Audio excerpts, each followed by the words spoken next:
Hi, ನಾನು ನಿಮ್ಮ ಪ್ರೀತಿಯ KA10 ಕನ್ನಡತಿ. ರಾಹುಲ್ ದ್ರಾವಿಡ್ ರವರ ಬಗ್ಗೆ ತಿಳಿದುಕೊಳ್ಳೋಣ. ರಾಹುಲ್ ದ್ರಾವಿಡ್ ರವರು ಭಾರತದ ಒಬ್ಬ ಮಾಜಿ ಕ್ರಿಕೆಟ್ ಆಟಗಾರ ಮತ್ತು ಕೋಚ್. ಇವರನ್ನು ದಿವಾಲ್ ಅಥವಾ ಗೋಡೆ ಎಂದು ಕರೆಯುತ್ತಾರೆ. ಇದು ಅವರ ಸ್ಥಿರ ಬ್ಯಾಟಿಂಗ್ಗೆ ಸಾಕ್ಷಿ. ಇವರು ಭಾರತೀಯ ಟೆಸ್ಟ್ ಮತ್ತು ಏಕದಿನ ತಂಡದ ನಾಯಕರಾಗಿದ್ದರು. ಟೆಸ್ಟ್ನಲ್ಲಿ ಅತಿ ಹೆಚ್ಚು ಕ್ಯಾಚ್ಗಳನ್ನು ಪಡೆದ ದಾಖಲೆ ಅವರ ಹೆಸರಲ್ಲಿದೆ. 2024ರ T20 ವಿಶ್ವಕಪ್ಗೆ ಭಾರತವನ್ನು ಗೆಲ್ಲಿಸುವಂತೆ ನಿರ್ದೇಶಿಸಿದರು. ಜನವರಿ 11, 1973ರಲ್ಲಿ ಜನಿಸಿದರು. ಇವರ ಪೂರ್ಣ ಹೆಸರು ರಾಹುಲ್ ಶರದ್ ದ್ರಾವಿಡ್. ಇವರು ಮಧ್ಯಪ್ರದೇಶದ ಮೂಲದವರಾದ ದ್ರಾವಿಡ್ ಪೂರ್ಣ ಕನ್ನಡಿಗರು. ಇವರು ಕನ್ನಡಿಗರು ಅನ್ನುವುದೇ ನಮ್ಮ ಹೆಮ್ಮೆ. ಇವರ ವೃತ್ತಿಜೀವನ: ಮಾಜಿ ಕ್ರಿಕೆಟಿಗ ಮತ್ತು ಪ್ರಸ್ತುತ ಭಾರತೀಯ ರಾಷ್ಟ್ರೀಯ ಕ್ರಿಕೆಟ್ ತಂಡದ ಕೋಚ್. ಇವರ ಅಡ್ಡ ಹೆಸರು ದಿವಾಲ್ ಅಥವಾ ಗೋಡೆ ಎಂದು ಕರೆಯುತ್ತಾರೆ. ಇವರ ಪ್ರಮುಖ ಸಾಧನೆಗಳು: ಶ್ರೇಷ್ಠ ಬ್ಯಾಟರ್ಗಳಲ್ಲಿ ಒಬ್ಬರು.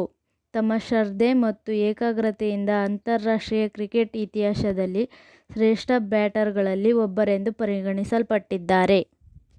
ಇವರು ಸಚಿನ್ ತೆಂಡೂಲ್ಕರ್, ಸೌರವ್ ಗಂಗೂಲಿ ಮತ್ತು VVS ಲಕ್ಷ್ಮಣ್ ಅವರೊಂದಿಗೆ 1990-2000 ದಶಕದ ಭಾರತೀಯ ಕ್ರಿಕೆಟ್ನ ಫ್ಯಾಬ್4 ನ ಸದಸ್ಯರಾಗಿದ್ದರು. ಅಂತಾರಾಷ್ಟ್ರೀಯ ಟೆಸ್ಟ್ ಕ್ರಿಕೆಟ್ನಲ್ಲಿ ಅತಿ ಹೆಚ್ಚು ಕ್ಯಾಚ್ಗಳನ್ನು ಪಡೆದ ದಾಖಲೆ ರಾಹುಲ್ ದ್ರಾವಿಡ್ ರವರ ಹೆಸರಲ್ಲಿದೆ.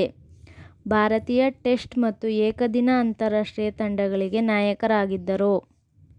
ಇವರ ಪ್ರಶಸ್ತಿಗಳನ್ನು ನೋಡೋದಾದರೆ 2004ರಲ್ಲಿ ಭಾರತ ಸರ್ಕಾರದಿಂದ ಪದ್ಮಶ್ರೀ ಮತ್ತು 2013ರಲ್ಲಿ ಪದ್ಮಭೂಷಣ ಪ್ರಶಸ್ತಿಗಳನ್ನು ಪಡೆದಿದ್ದಾರೆ. 2000 ಇಸವಿಯಲ್ಲಿ ವಿಸ್ಡನ್ ಕ್ರಿಕೆಟಿಗ ಆಫ್ ದಿ ಇಯರ್ ಮತ್ತು 2004ರಲ್ಲಿ ICC ವರ್ಷದ ಕ್ರಿಕೆಟಿಗ ಪ್ರಶಸ್ತಿಗಳನ್ನು ಪಡೆದಿದ್ದಾರೆ. ಕೋಚಿಂಗ್ ವೃತ್ತಿಜೀವನ: ಅಂತಾರಾಷ್ಟ್ರೀಯ ಕ್ರಿಕೆಟ್ನಿಂದ ನಿವೃತ್ತಿಯಾದ ನಂತರ ಕೋಚಿಂಗ್ಗೆ ತೆರಳಿದರು. ವೆಸ್ಟ್ ಇಂಡೀಸ್ ಮತ್ತು USನಲ್ಲಿ ನಡೆದ 2024ರ T20 ವಿಶ್ವಕಪ್ ಟೂರ್ನಿಯಲ್ಲಿ ಭಾರತೀಯ ರಾಷ್ಟ್ರೀಯ ತಂಡವನ್ನು ಗೆಲುವಿನತ್ತ ಕೊಂಡೊಯ್ದರು. ವೈಯಕ್ತಿಕ ಜೀವನ: ಮಧ್ಯಪ್ರದೇಶದ ಇಂದೋರ್ನಲ್ಲಿ ಜನಿಸಿದರು. ನಂತರ ಬೆಂಗಳೂರಿಗೆ ಸ್ಥಳಾಂತರಗೊಂಡು ಅಲ್ಲಿಯೇ ಬೆಳೆದರು.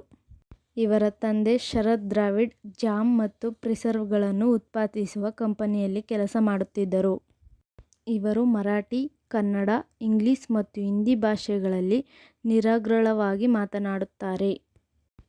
ದಿವಾಲ್ ಖ್ಯಾತಿಯ ಭಾರತೀಯ ಕ್ರಿಕೆಟ್ ತಂಡದ ಮಾಜಿ ದಿಗ್ಗಜ ರಾಹುಲ್ ದ್ರಾವಿಡ್ ರವರು ಅಂತಾರಾಷ್ಟ್ರೀಯ ಕ್ರಿಕೆಟ್ನಲ್ಲಿ 24,208 ರನ್ ಗಳಿಸಿದ್ದಾರೆ. ಈ ಮೂಲಕ ಸಾರ್ವಕಾಲಿಕ ಶ್ರೇಷ್ಠ ಬ್ಯಾಟ್ಸ್ಮನ್ಗಳ ಸಾಲಿನಲ್ಲಿ ಗುರುತಿಸಿಕೊಂಡಿದ್ದಾರೆ. ವಿಡಿಯೋ ಇಷ್ಟ ಆಗಿದ್ದಲ್ಲಿ ಲೈಕ್ ಮಾಡಿ, ಶೇರ್ ಮಾಡಿ, ಸಬ್ಸ್ಕ್ರೈಬ್ ಮಾಡಿ.